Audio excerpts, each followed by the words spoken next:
오늘이 우리나라 백신 접종이 시작된 지 꼭 100일째입니다. 이 최근 일주일 새 220만 명 이상이 접종을 하면서 우리나라 접종률이 지금 14.5%에 이르고 있습니다. 하지만 안심하기에는 이르다고 하는데요. 지금부터 백신 뉴스 이건열 기자 추적하도록 하겠습니다.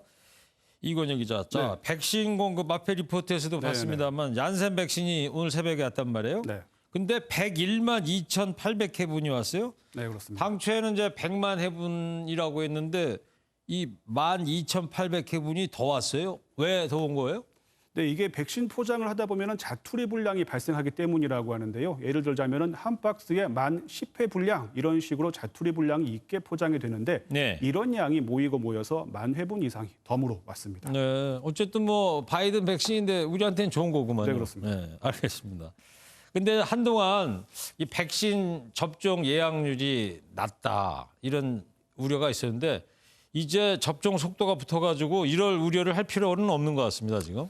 네, 오늘 0시 기준 1차 접종자 수가 745만 명입니다. 국내 인구 14%에 해당하는 수치인데요. 방역당국의 상반기 1차 접종 목표치가 인구의 25%입니다. 그렇죠. 그러니까 600만 명 정도가 백신을 더 맞으면 되는데 60세부터 74세까지 예약률이 80% 이상이고 이걸 숫자로 따져보면 760만 명입니다. 목표 달성이 가능할 것으로 보입니다. 6월 말까지입니다. 상반기라는 게. 네, 그렇습니다. 예, 그렇습니다. 그리고 이 백신 접종에 대한 우리 사회적인 분위기가 최근 들어서 완전히 달라졌어요. 이렇게 달라진 분위기에 큰 역할을 한 분들이 바로 그 50대 아재들이라고 하더라고요. 아스트라제네카 이걸 아재 백신이라고 그러는데 50대 아재들이 아재 백신을 살렸다. 네네. 이런 말도 나온다면서요. 네, 그렇습니다. 아스트라제네카 백신을 줄여서 아재 백신이라고도 부르는데 50대가 혈전 논란을 잠재우고 분위기를 완전히 반전시켰다 이런 평가가 나옵니다. 방역 당국이 5월 말 기준으로 전야 백신 접종자를 세 보니까 15만 8천 명인데 43.5%가 50대였습니다. 아, 자녀 백신의 거의 절반을 50대가 그렇습니다. 접종했다는 거군요. 네, 그런가 하면 40대는 또 39.4%였습니다. 그러니까 40대, 50대가 자녀 백신을 적극적으로 맞았다 이렇게 볼 수 있는 건데 네. 자녀 백신 못 맞으신 이 아재들은 조금 19일까지는 기다리셔야 할 것 같습니다. 이때까지 고령층에 우선적으로 자녀 백신을 접종한다는 게 방역 당국의 방침입니다. 네. 저도 아재라서 다음 주 이제 금요일 날 백신 접종합니다. 아재 백신. 자. 그리고 60대 이상이 이제 다음 주 월요일부터죠. 이 백신 접종이 시작이 되는데 다른 연령대는 언제 백신 접종을 하게 되는지 연령대별로 차근차근 좀 설명을 좀 해 주실래요? 네, 일단 50대는 다음 달이죠. 7월부터 접종이 이루어집니다. 그리고 40대와 30대는 50대 접종 예약이 끝나면 순서가 올 텐데 빠르면 8월, 늦으면 9월이 될 것으로 보입니다. 네. 20대는요? 20대는 좀 기다려야 할 것 같은데요. 아마도 제일 늦게 맞게 될 가능성이 큽니다. 이 혈전 발생 우려 때문에 아스트라제네카 백신 접종에 나이 제한을 뒀기 때문입니다. 20대는 다른 백신이 많이 들어오는 3분기 후반에 접종이 가능할 전망입니다. 3분기 후반이라면 저 9월 중순 그렇습니다. 후반? 예. 9월. 예. 다만 이 수능이 코앞에 있는 고등학교 3학년은 7월 중에 화이자 백신을 맞게 됩니다. 예.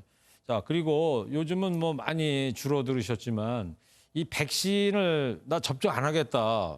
이런 분들이 앞으로도 조금 생기실까 봐 이제 걱정이 됩니다.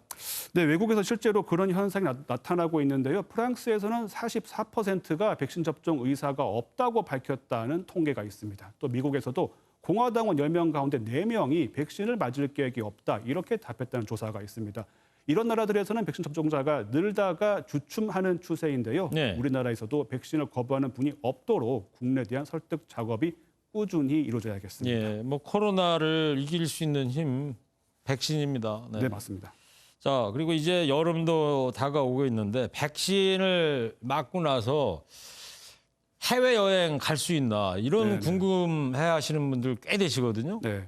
일단 결론부터 말씀을 드리자면은 6월에 접종을 완료하시는 분이라면은 일부 국가에 한해서 해외 여행이 가능할 것으로 보입니다. 어디요? 네, 우선 그 접종을 완료하게 되면은 해외에서 우리나라로 입국할 때 14일 자가격리를 하지 않아도 되는데 좀 살펴보셔야 하는 게 해외로 나갔을 때 해당 국가에서 자가격리를 하게 되는 경우가 많은데 이 조치가 조금씩 풀리고 있다고 해요. 오, 그렇군요. 네, 일단은 괌과 사이판에서 화이자와 모더나, 얀센 백신 접종자에게는 격리를 면제해주고 있습니다.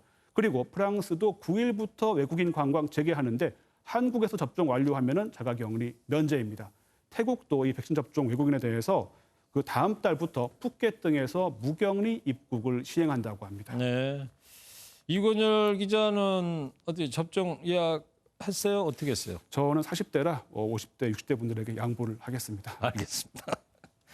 자, 이 백신 접종하고 나면 혜택이 여행 말고도 많다고 그러니까요. 접종 순서 오시면 꼭 신청해서 맞으셔야겠습니다. 지금까지 이건열 기자였습니다.